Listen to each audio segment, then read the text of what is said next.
rest. However, pros and cons. If I don't need to fall asleep and I'm tired, I will try not to eat before bed. I'll have very, very little, but that doesn't really work for me.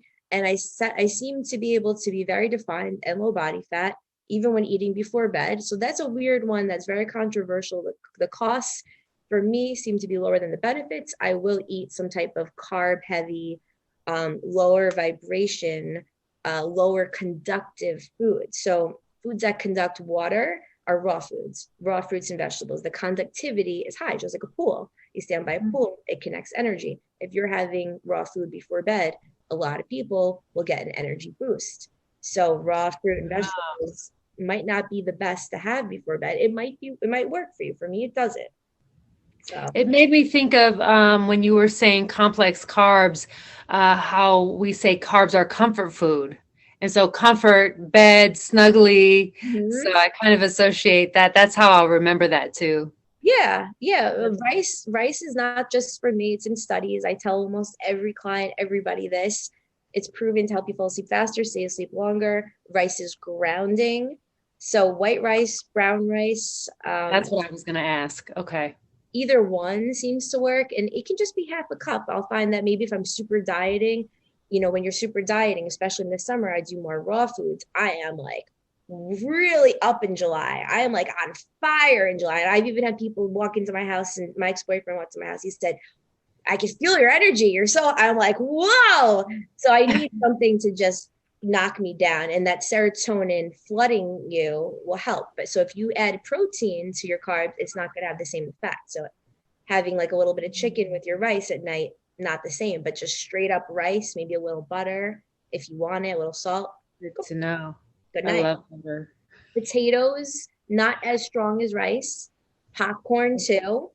But I popcorn. was going to ask you about that. Actual popcorn versus the rice cakes you have listed.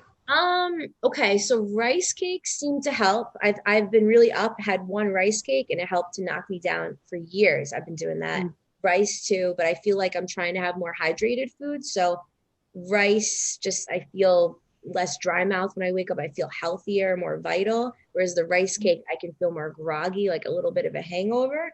Mm. Popcorn seems to knock me out too. And I've had multiple people tell me this one.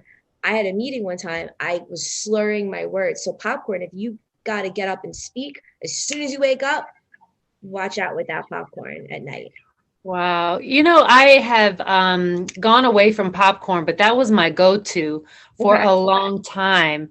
And I've been craving it because I have been actually having some difficulty sleeping. I Um, think mine's more hormonal, but nonetheless, I think that I'm going to go back to that. and how come That's, you dropped off popcorn? Just curious. Quick question on say that. it again. How come you cut popcorn out? I'm just curious. Um, I was just thinking the carbs is I'm just eating too much or, Yeah. because it's a snacky food and Mhm. so I might be eating too much. I guess if I can limit myself, Yeah. It's what would you say like a cup?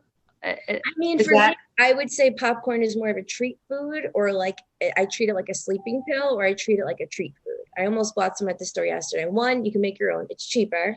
Pandemic. that's what I do. I don't get my nails done either. I'm really watching the funds. I'm really watching money. So you can make your own.